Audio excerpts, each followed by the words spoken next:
जय श्री गणेश। मैं हूं पंडित जगदीप। जेडी न्यूज़ 24 की ओर से आप सभी का सादर नमन करते हुए आज के इस वीडियो में जेडी न्यूज़ 24 के माध्यम से वैदिक ज्योतिष शास्त्र में जानेंगे कि क्या हमारी जन्म कुंडली में विपरीत राजयोग बन रखा है या नहीं। इससे पहले कि इस मूल विषय को आगे बढ़ाएं, उन विद्वानों और विदुषियों से विनम्र अनुरोध है कि जिन्होंने अभी तक हमारे इस YouTube चैनल को सब्सक्राइब नहीं किया हुआ है, कृपया वो इसे सब्सक्राइब करें। और इसके अतिरिक्त वैदिक ज्योतिष शास्त्र, वास्तु शास्त्र, अंक शास्त्र, लाल किताब, सामुद्रिक शास्त्र, हस्तरेखा, जन्म कुंडली विश्लेषण व रत्नों के परामर्श हेतु हमसे आप संपर्क कर सकते हैं। हमारा संपर्क सूत्र है 931 868 2393। अन्य संपर्क सूत्र है 701 879 7214। तो आइए मूल विषय की ओर बढ़ते हैं। जेडी न्यूज़ 24 के आज के इस वीडियो के माध्यम से वैदिक ज्योतिष शास्त्र में जानेंगे कि क्या हमारी जन्म कुंडली में विपरीत राजयोग बन रखा है या नहीं।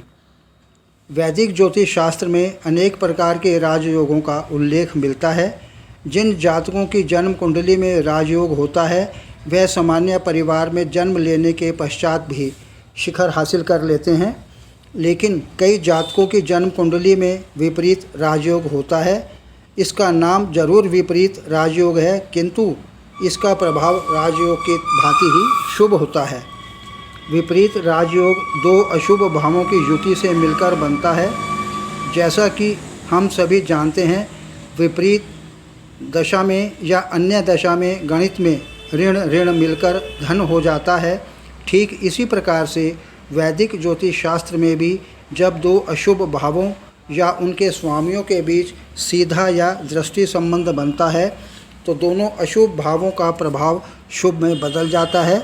यही है विपरीत राजयोग। क्या होता है विपरीत राजयोग, अब इसके बारे में जानते हैं।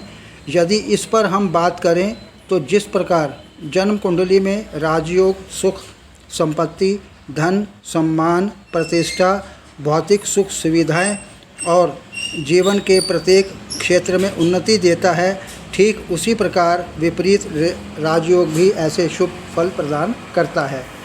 विपरीत राजयोग बनाने वाले ग्रहों की जब दशा अथवा महादशा आती है तब जातक के जीवन में तेजी से शुभ प्रभाव आना प्रारंभ हो जाता है। भूमि, भवन, वाहन सुख, इसके बारे में चर्चा करें तो ऐसे व्यक्ति को चारों ओर से सफलता मिलने लगती है।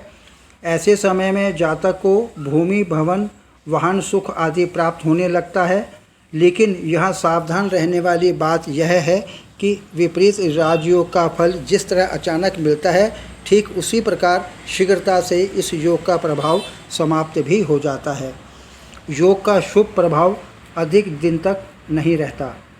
बनता है कैसे विपरीत राजयोग। यदि इस पर चर्चा करें तो वैदिक ज्योतिष शास्त्र के नियमों के अनुसार जब जन्म कुंडली में त्रिक भाव अर्थात षष्ठ, अष्टम और द्वादश भाव के स्वामी आपस में युति संबंध बनाते हों तो विपरीत राजयोग का निर्माण होता है।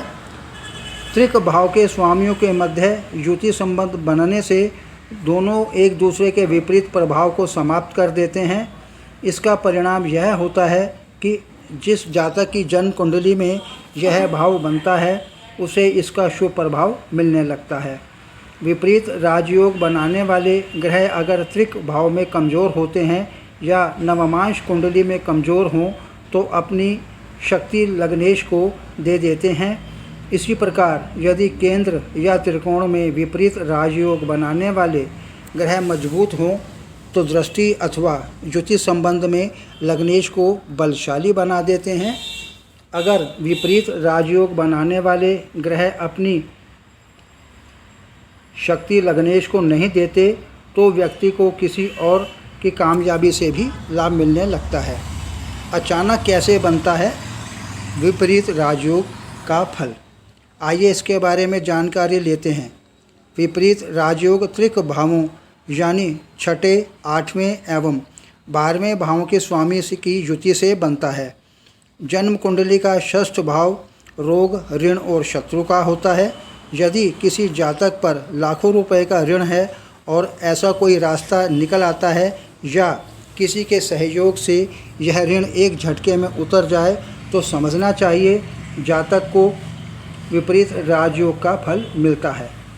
इसी प्रकार जन्म कुंडली का अष्टम भाव गरीबी आदि का भाव दिखाता है। द्वादश भाव व्यय आदि का भाव कहलाता है। यदि किसी जातक की जन्म कुंडली में निर्धनता यकायक दूर होने लग जाए तो उसे भी विपरीत राजयोग का परिणाम माना जा सकता है। इसी तरह द्वादश भाव व्यय आदि का भाव कहलाता है। यदि किसी जातक के कई व्ययों पर अचानक लगाम लग जाए और बैंक में धन जमा होना शुरू हो जाए तो यह भी विपरीत राजयोग के प्रभाव से होता है। तो इस प्रकार से हमने जाना कि हमारे जीवन में विपरीत राजयोग का निर्माण किस प्रकार से होता है और साथ ही उससे लाभ भी क्या क्या हैं। आगे प्रभु इच्छा ऑनलाइन परामर्श उपलब्ध। आगामी वीडियो नए प्रसंग के संग आपकी समृद्धि की कामना सहित। पुनः जय श्री गणेश।